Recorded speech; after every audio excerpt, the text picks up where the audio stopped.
En primer lugar, mi alegría y mi satisfacción de estar aquí con ustedes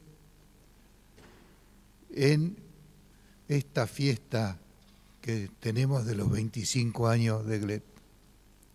En nuestros países, organizar algo, especialmente grupos de personas, no es fácil, especialmente si son médicos. Pero teniendo en cuenta que GLET tiene 25 años, pensamos que esto es un hecho casi milagroso, que ha tenido que ver, sin duda alguna, con la voluntad, con los sentimientos y con los deseos de mucha gente que ha puesto su sabiduría y sus ganas para que sigamos siempre adelante. Vamos a hablar de ética en la investigación epidemiológica. La ética es una de las características más antiguas del hombre. Siempre decimos que el hombre se caracteriza cuando es expulsado del paraíso por dos hechos fundamentales que son: parirás con dolor como la vaca y ganarás el pan con el sudor de tu frente. Es decir, el dolor y el trabajo, que son las características del hombre, además del conocimiento de la muerte. Pero hay un hecho anterior a estos. El hecho anterior es fundamental porque es el no cumplimiento de la orden de Jehová de el árbol del bien y del mal. Y si hablamos del árbol del bien y del mal, ¿de qué estamos hablando? Estamos hablando de la ética. La ética justamente es la parte de la filosofía que estudia el bien, que está a favor del bien y está en contra del mal. Y esta es la primera característica del hombre, es decir, frente a una desobediencia aparece el bien y el mal. Por eso la ética siempre ha tenido tanto que ver con la medicina. Los médicos somos exactamente una copia de esta obligación. Nosotros tenemos que ir buscando el bien y luchando contra el mal. El bien, sin duda alguna, es la vida, y el mal, sin duda alguna, es la muerte. Es decir, que la medicina siempre ha estado intrínsecamente ligada a la ética. De ahí que siempre se hable de la ética médica y se hable menos de la ética de otras disciplinas. Nosotros tenemos la obligación de buscar el bien, de no dañar. Y tenemos la obligación también de luchar contra el mal, de luchar contra la muerte y de luchar a favor de la vida, que son obligaciones muy de tipo muy obligatorias, valga la redundancia, para el médico. Estamos a favor del bien y en contra del mal. Estamos a favor de la vida y en contra de la muerte. De más está decir que la epidemiología es una rama de la medicina. La epidemiología es medicina también. La medicina es buscar, diagnosticar, curar, sanar, tratar de mejorar, de ir a favor de la vida y en contra de la muerte, sin duda alguna. Y la epidemiología es un capítulo importante de la medicina. Es más, la epidemiología es la base de la patología médica, que es la ciencia médica. La ciencia médica es una ciencia relativamente humilde, que es la patología médica, es la descripción de las enfermedades. ¿Y cómo se hace la descripción de las enfermedades? En base de los estudios de observación y de experimentación que están regidos por las leyes de la epidemiología. Es decir, que la epidemiología para la medicina es un hecho fundamental y básico desde el momento que es la que nos va a dar todos los factores que están involucrados en la enfermedad. Vamos a ver, en primer lugar, que la medicina es una ciencia. Eso tenemos que recordarlo, que la medicina es una ciencia y que la práctica de la investigación y el uso del conocimiento científico deben apuntar al bienestar de la humanidad, contando con el respeto a la dignidad del ser humano y sus derechos fundamentales. Esto lo dice la UNESCO en la Conferencia Mundial de la Ciencia para el siglo XXI. Es decir, que el fundamento es el beneficio para el hombre. La investigación científica no puede ir en contra del beneficio. De ahí están los principios de la epidemiología que dicen, los principios de la investigación que dicen que, o de la medicina que dicen que lo primero es no dañar, es la beneficencia, después vendrá las otras características, los otros principios, pero el primero es la beneficencia, es no dañar. Y la ciencia, que es la ciencia médica, tiene que estar entonces orientada también a este tipo. Cualquier investigación, esto lo dice la norma de la SIOMS, que es un consejo de investigaciones médicas también de la UN. Cualquier investigación que involucre personas debe ser sometida a una evaluación ética y científica por comités de evaluación. Es decir, cualquier investigación que hagamos tiene que tener una supervisión, en primer lugar de tipo científico y al mismo tiempo desde el punto de vista ético. Ha habido tantos problemas, tantas exageraciones, tantas exorbitancias en el sentido de la investigación, pensemos en algunas de ellas, no pensemos ya en el nazismo, sino en algunas otras, como el estudio de la sífilis en los negros. Es decir, ha habido tantas cosas desagradables que es fundamental que cualquier tipo de investigación sea supervisada por comités de evaluación, que son comités de evaluación científica y fundamentalmente comités de evaluación de ética.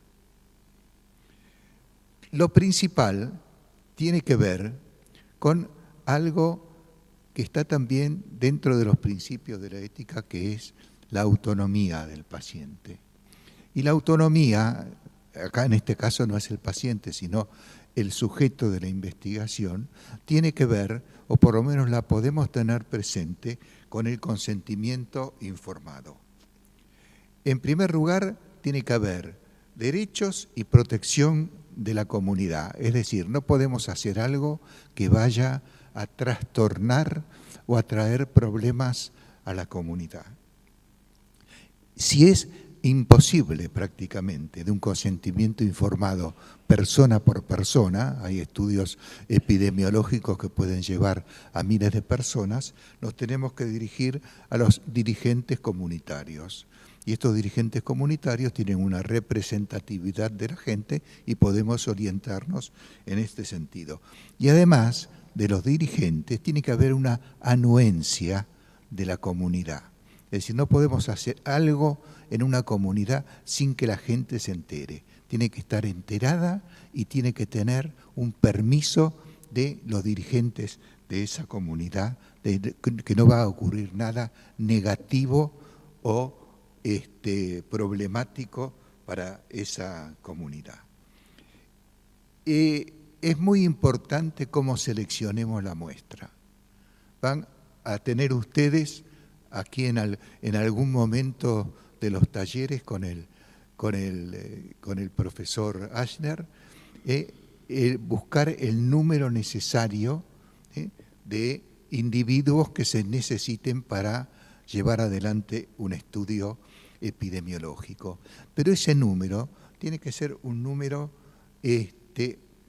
absolutamente equitativo en la muestra. No podemos buscar gente, por ejemplo, supongamos como un ejemplo, todos de 40 años para arriba o todos de 40 años para abajo, o todos rubios o todos morochos o todos casados. Tiene que haber una representatividad real de la población cuando vamos a estudiar algo. Y además tiene que haber una conciencia de los investigadores. ¿Qué significa esto? Que tenemos que tener presente que hay que estamos buscando una verdad, que es la orientación de la ciencia, y que para buscar esa verdad tenemos que tener una metodología que respete entonces la selección que vamos a hacer. Y una cosa muy importante es que no debemos inducir a participar a ninguna persona. Cuando nosotros inducimos la presentación de alguien para un estudio epidemiológico, estamos haciendo un desvío, es decir, estamos seleccionando, no en forma equitativa, sino seleccionando en forma desviada a una población. Y además, en este caso, cuando son poblaciones, cuando son pueblos, especialmente pueblos chicos, hay que tener mucho cuidado en la protección a la intimidad y a la confidencialidad de los datos. Pongamos, por ejemplo, que estamos buscando tuberculosis o que estamos buscando SIDA o HIV. Es fundamental que tengamos una preocupación especial para que los datos de nuestra investigación no se hagan públicos y traigan problemas a la gente. Es decir, hay que mantener el prestigio del grupo que estamos estudiando.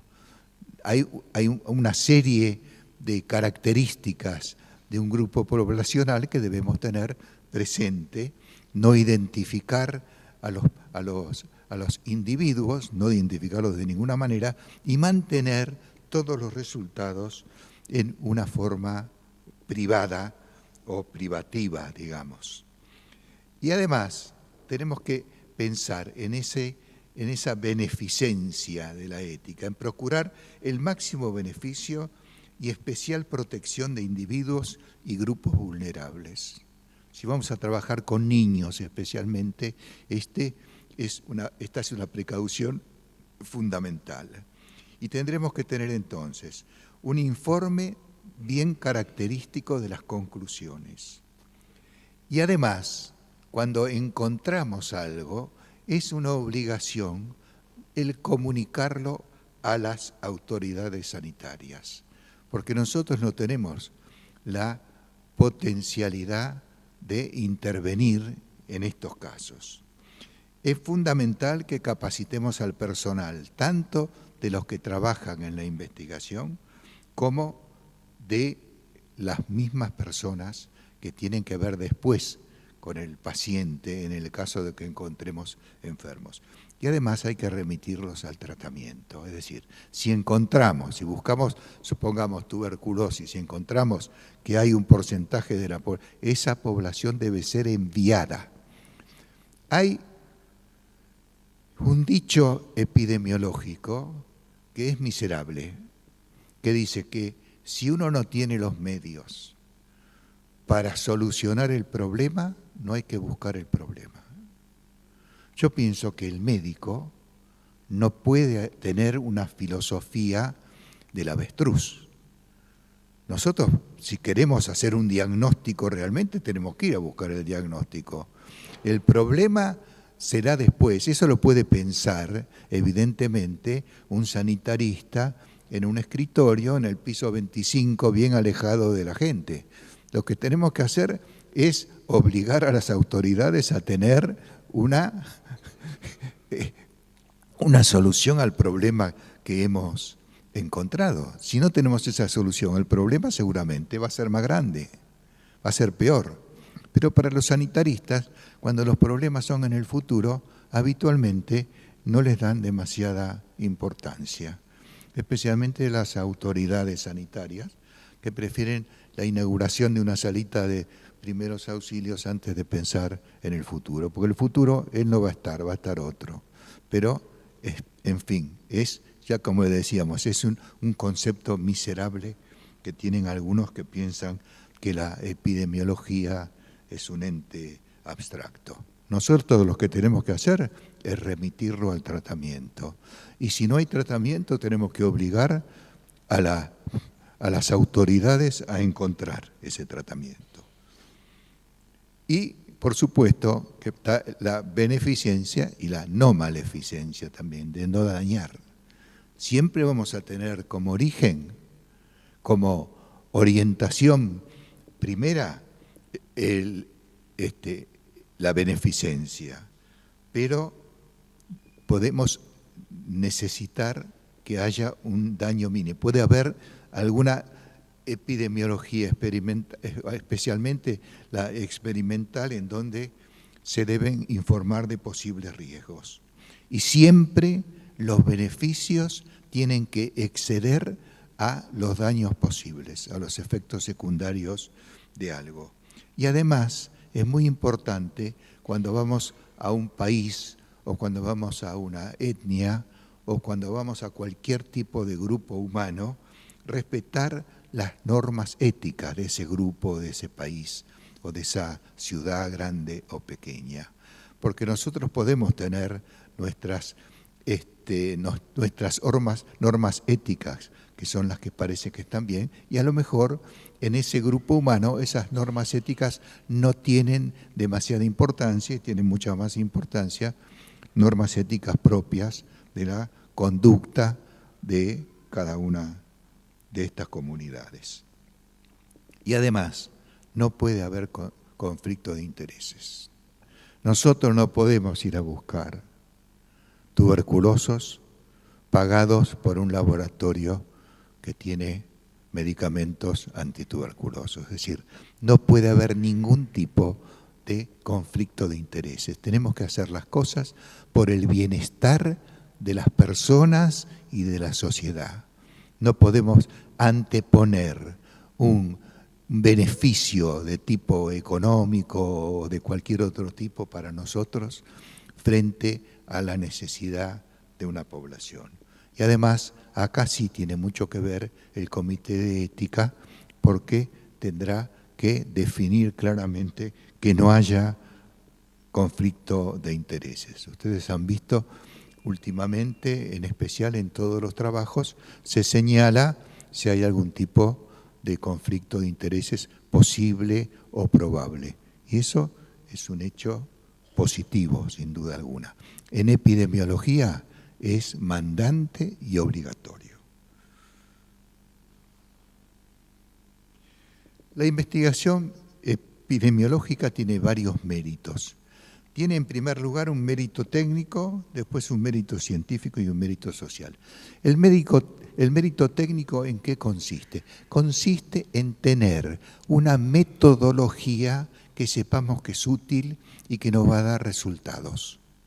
No podemos orientarnos a un estudio epidemiológico si no tenemos un método válido y validado. ¿Por qué?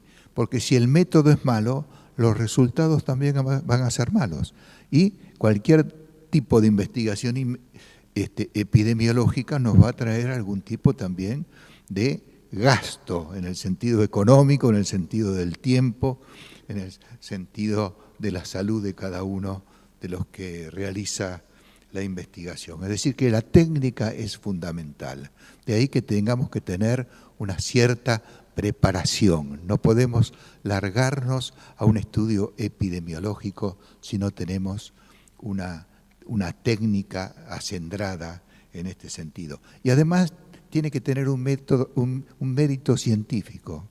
La ciencia, desde no hace mucho, desde hace 150 años, desde la aparición del positivismo en el mundo hacia 1850, la ciencia tiene que ser, la investigación científica tiene que dar siempre algo nuevo y superior. Es una probeta que se va llenando de cosas hasta un nivel, y siempre la investigación científica tiene que dar un paso más sobre ese nivel. Si nosotros investigamos algo que está por debajo de ese nivel, que ya fue investigado, tiene muy poco valor científico. Es decir, lo que busquemos tiene que ser para hallar algo nuevo, algo que aumente la ciencia. Esto lamentablemente llevó al cientificismo.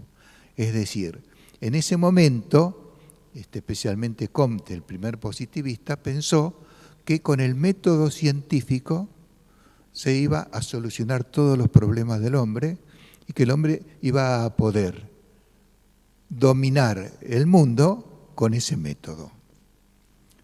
La primera vez que hubo una duda fue en la guerra del 14, cuando hubo tantas muertes, especialmente por gases tóxicos. Y para decir que terminó por completo la idea del cientificismo, tenemos la primera explosión de una bomba atómica, primero en Bikini y después lamentablemente en 2 ciudades, en Hiroshima y en Nagasaki, con la muerte de cientos de miles de personas. Es decir, la ciencia y el método científico no servirían solamente para tener un mundo, un cielo más acá y que el hombre pudiera dominar toda la creación. El cientificismo murió, y murió un poco el modernismo, que fue la primera idea esa de que la ciencia iba a salvar al hombre. Lamentablemente, después vino el posmodernismo, que está en contra del cientificismo. Fundamentalmente el posmodernismo está en contra del cientificismo. ¿Qué significa? Que el método científico no sirve para la vida. Eso, aunque parezca mentira, ya lo había dicho Claude Bernard en 1850. Dijo, la ciencia me va a servir de mucho para saber más, pero no me va a servir para abarcar al ser humano en su totalidad. Y realmente no sirve para eso. Pero si estamos en contra del cientificismo, no estamos en contra del método científico. El posmodernismo destruye el cientificismo, pero el cientificismo, es decir, el método científico, sirve para la ciencia, no sirve para vivir y para dominar el mundo, para la felicidad de todos los hombres, pero sirve para la ciencia. Lamentablemente, al actuar en contra del cientificismo, actuamos también en contra de la ciencia y aparecen entonces todas estas medicinas alternativas, por ejemplo, la musicoterapia, la aromaterapia, el reiki, todas estas cosas que están en reemplazo de la ciencia, pero la ciencia tiene su método y ese método sirve. Tengámoslo presente para cualquier tipo de investigación que hagamos, no para ordenar nuestra vida, no para ordenar nuestra vida, porque sabemos que para eso no sirve. Es decir, que el mérito científico tiene que estar dentro de la metodología, dentro de los objetivos y dentro de la investigación. No tiene que servir para fuera de la investigación. Y después tiene un mérito social. Es decir, si vamos a buscar algo para beneficio de la sociedad, lo tenemos que encontrar y lo tenemos que utilizar. Tienen que ser hechos legítimos, tienen que tener acción y tienen que tener efecto, y tenemos que conocer los efectos que vamos a desencadenar con nuestro trabajo. Y fundamentalmente tiene que haber justicia, tiene que haber una solución para todos los problemas que nosotros descubrimos. Hay un hecho fundamental que tiene que ver con la ética, que es la divulgación de la información. En primer lugar, nosotros estamos haciendo un diagnóstico de enfermedad. Es decir, que esto tiene que tener casi una obligación de ser transmitido. Ya hemos dicho cómo hay que transmitirlo a las autoridades sanitarias. Y el otro hecho es la publicación de los resultados. La publicación de los resultados tiene que ver con los patrocinios y tiene que ver con una publicidad perjudicial. Por ejemplo, hay investigaciones, especialmente lo vamos a ver en la farmacología clínica, que están subvencionadas por firmas que le interesan los resultados si son positivos, ¿no? Si los resultados son negativos. Y después, eso lo tenemos que ver nosotros, si la publicidad es perjudicial para ese grupo humano, para ese lugar, para esa ciudad o para ese país. Entonces no habría que publicitar hechos que van en contra de la dignidad de las personas en alguna forma. Hay que tener muy en presente entonces que si publicamos hechos, por ejemplo, de grupos étnicos aislados, pueden tener problemas graves esas personas a partir de la publicación de nuestros resultados. Es decir, la publicidad puede ser perjudicial y tenemos que tener muchísimo cuidado con los patrocinios que pueda haber en el sentido de nuestra investigación. El otro hecho fundamental es la objetividad científica y la defensa de los intereses. En primer lugar, el individuo que hace una investigación epidemiológica tiene que ser honrado e imparcial. Nosotros pensamos que toda la gente tiene que ser honrada e imparcial, pero a veces en alguna investigación hay algún tipo de orientación desviada, que muchas veces no lo tenemos demasiado presente. Por ejemplo, supongamos que nosotros queremos buscar cuántas personas rengas hay en una población. Y empezamos contando el primer rengo que vemos. Entonces decimos 1. Si buscamos 100 personas y no hay ningún rengo, decimos que la renguera es el 1%, y a lo mejor la renguera es el 1 por millón, porque nosotros empezamos mal. Siempre cuando uno busca algo, tiene que sacar el primer individuo que tiene esas características. Eso es honradez también. Eso es honradez. Buscar las muestras equitativas que decíamos, pero para eso hay que ser honrado y además hay que ser imparcial. No tenemos que buscar algo premeditadamente, sino que tenemos que observar lo que ocurra. No retener ni manipular datos.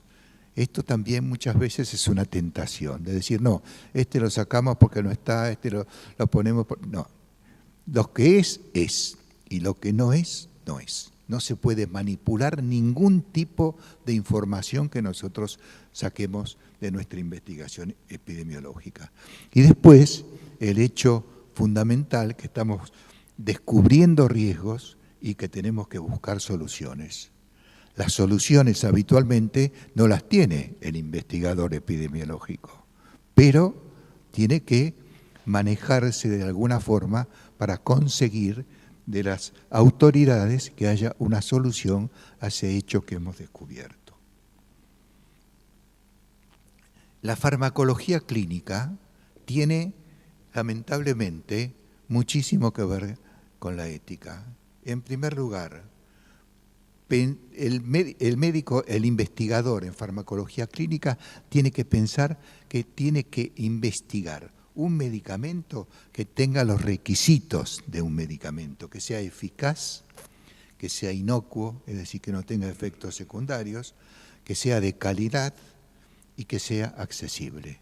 Son los cuatro hechos que se tienen que poner por delante: la eficacia, la inocuidad, la calidad y la accesibilidad. En estos momentos, muchos de los medicamentos que se están investigando carecen de algunas de estas características. Tienen la eficacia, pero le faltan algunas de las otras. Ustedes saben, por ejemplo, que el laboratorio Roche ha abandonado toda su línea de antibióticos, toda su línea de vitaminas y toda su línea de tranquilizantes para dedicarse nada más que a la línea de antitumorales, de quimioterapia antitumoral.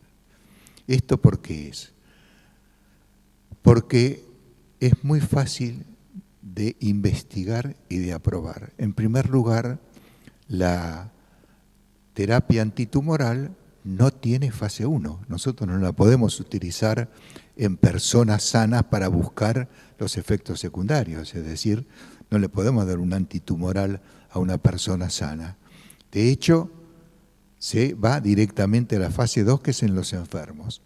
Y en este sentido hay una facilidad de aprobación bastante sencilla y fácil. Con el alargamiento de la expectativa de vida simplemente se puede aprobar un medicamento antitumoral. Si alarga la vida 4 semanas, 8 semanas, por supuesto que va a haber efectos secundarios y que muchas veces la muerte puede ser por esos efectos secundarios. Puede también desaparecer la eficacia, pero se busca la eficacia, no se busca la inocuidad.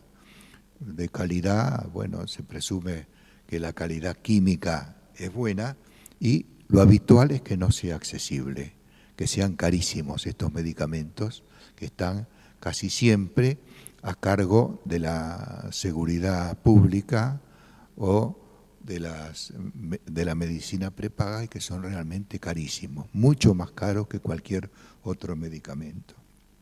Es decir, yo como médico no tendría que investigar medicamentos antitumorales. Pienso que sí, pero de todas formas teniendo presente que no estamos frente a todas las características que tiene que tener un medicamento y nos orientaremos solamente por la eficacia. Es muy importante en estos casos la selección. Acá siempre, el problema es que siempre hay dinero de por medio. Siempre hay dinero de por medio. En los casos de fase 1, en donde se utilizan personas sanas para ver efectos secundarios, la segunda parte de la dosis es para ver efectos secundarios, habitualmente esas personas cobran. En algunos países, especialmente en Alemania y en Estados Unidos, hay leyes que regulan la actividad de estos individuos, que dicen cuántas veces por año pueden ser empleados en ensayos clínicos de este tipo, y en otros lugares no. Y hay gente que vive de esto.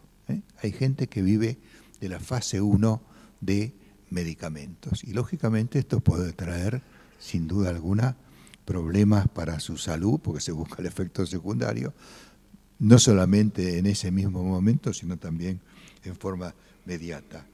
Siempre tiene que haber un consentimiento informado, y acá tiene que ser bien claro, con testigos.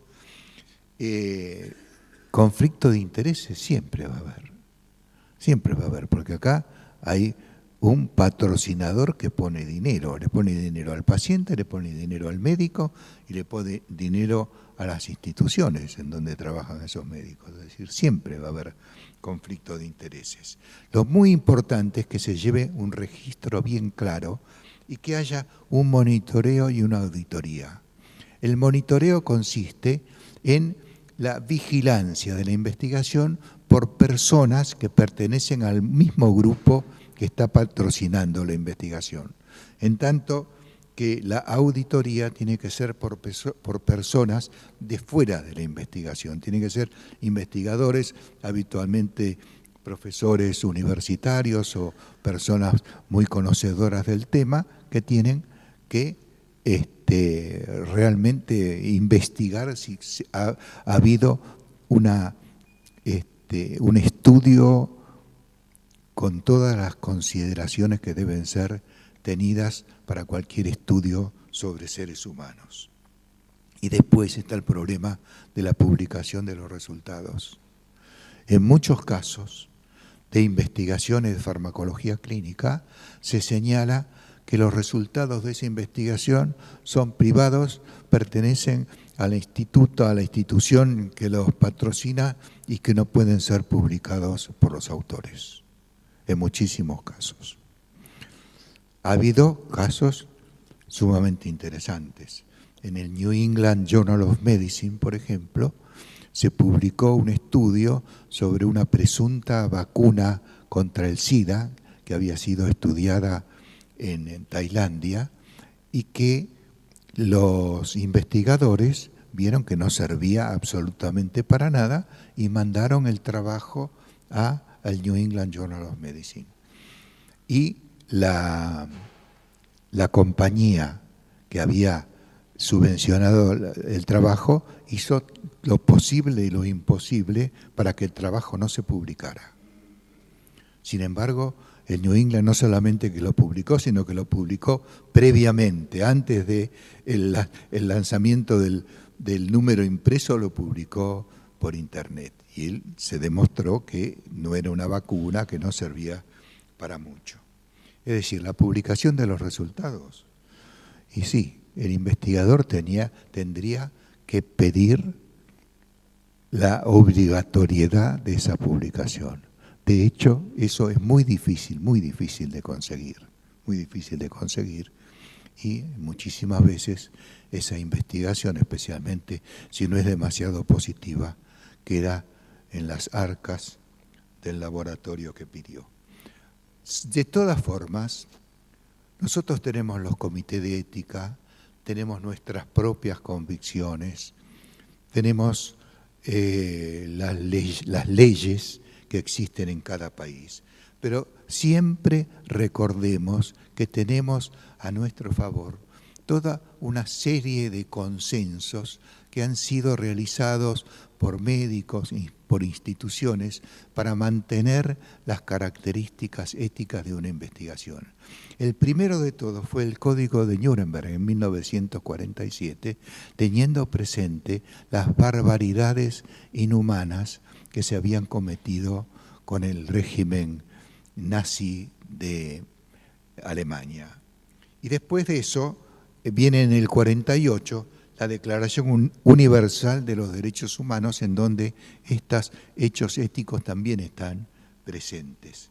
Lo mismo vale, y en especial estas valen mucho para la investigación epidemiológica, la Declaración de Helsinki, de la Asociación Médica Mundial del 64, con las revisiones de Tokio en 1975 y de Venecia en 1983. Hay alguna más.